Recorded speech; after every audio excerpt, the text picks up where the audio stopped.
안녕하십니까. 날이 갈수록 낯설고 이질감을 느끼게 하는 집권 세력, 공수처법 개정안 처리를 강행하려는 민주당 등을 보고 느낀 점입니다. 더불어민주당은 야당의 동의 없이 공수처장 후보를 추천할 수 있는 개정안과 이른바 공정경제 3법 등의 입법을 강행할 움직임을 보이고 있습니다. 이낙연 민주당 대표는 20일 확대 간부 회의에서 국민들은 민주당에게 압도적인 다수 의원을 주면서 책임을 줬다. 올 정기국회는 20대 국회에 국가적 과제를 입법으로 뒷받침해야 한다고 강조했습니다. 이 말은 야당 동의 없이 공수처장 후보를 추천할 수 있는 개정안과 이른바 공정경제 3법 등의 입법을 강행하겠다는 의미로 해석됩니다. 이낙연 대표는 나와 우리는 책임에 부응해야 한다. 정기국회 안에 마무리하고 내년도 예산안은 법정 시한 안에 처리해야 한다며 이와 같이 말했습니다.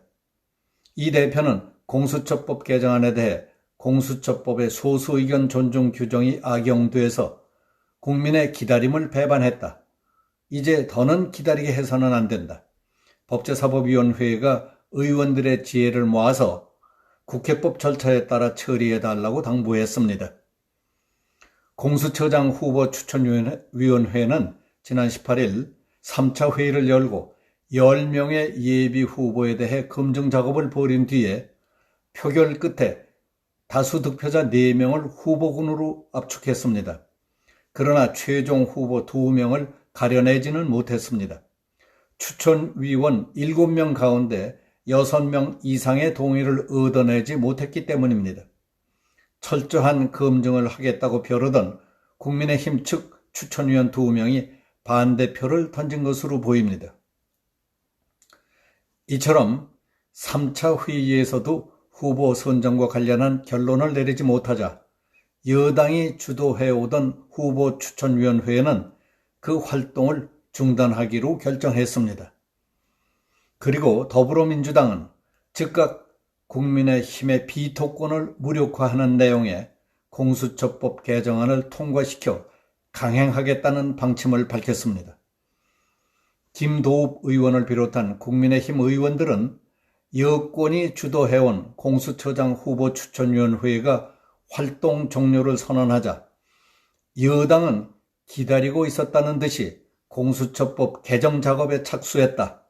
17일 제3차 회의 전부터 법사위원회에 공수처법 개정안이 가 있었다. 여당인 민주당은 미리 짜놓은 각본대로 폭주하고 있다고 규탄했습니다.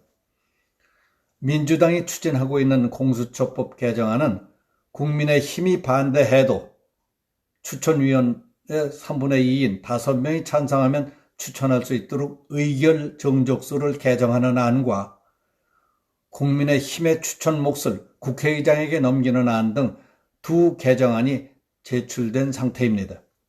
이 개정안은 법사위원회의 법안심사소위원회에 회부돼 민주당 단독으로 처리할 수 있습니다.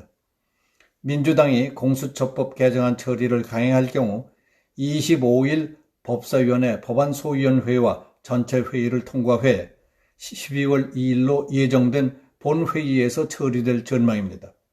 공수처법 개정안을 둘러싸고 날카롭게 대립된 정치 상황은 무슨 수를 써서든지 올해 안에 공수처장을 임명해 공수처를 출범시켜야 한다는 민주당과 정부 여당의 폭주와 이를 막지 못하면 끝장이라는 야당 간의 절치절명의 싸움으로 번질 가능성이 있습니다.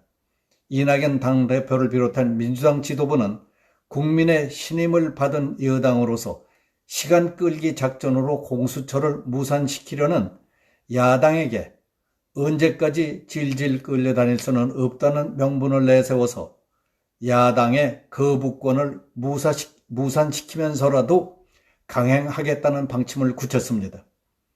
그러나 국민의힘 주호영 원내대표는 여야가 합의해 만든 법을 한 번 시행도 안 해보고 집권 세력 마음대로 움직일 수 있는 처장을 임명할 수 있게 만들려는 집권 여당의 후한무치를 지적하며 총력을 기울여 독주와 독재를 막겠다는 입장입니다. 주호영 대표는 그런 깡패집이 짓이 어디 있느냐? 그 법을 만들 때 공수처가 대통령 마음대로 되는 기관이라는 야당 반대에 민주당은 야당의 추천권이 보장만 된다면 절대 그럴 일이 없다며 자기들이 적극적으로 강조했던 것 아니냐고 반격하고 있습니다. 그러나 민주당은 들은 채도 않고 있습니다. 최형두 원내대변인은 공수처 추천위원회의 자진 해체는 민주당이 공수처장 추진을 마음대로 하도록 상납하는 법치 파괴 행위라며 국회가 만든 법을 잘못 만들었다며 스스로 걷어찬 꼴이다. 문재인 정부와 여당은 후안무치한 법치 파괴 행위를 중단하고 추천위원회 회의에 즉각 복귀하라고 요구하고 있습니다.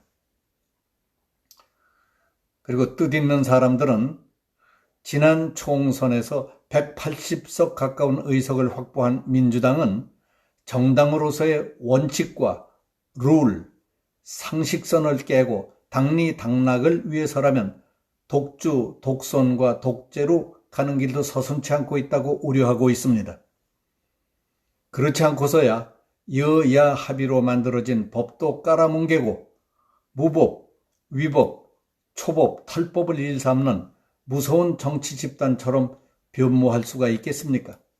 그런 의구심을 갖게 되는 것은 당연하다고 생각이 됩니다. 집권 여당을 비롯한 이 나라의 현 집권 세력은 자기들에게 유리하고 편리하다고 판단될 때에만 국민을 팔고 국가와 국민, 미래를 위해 쓴소리, 듣기 싫은 소리는 귓전으로도 듣지 않을 정도로 막가고 있는 특수임무를 띤 집단 같아 보입니다. 그러니까 날이 갈수록 낯설고 이질감을 느끼게 하는 것이라고 생각이 됩니다. 여기서 마치겠습니다. 감사합니다.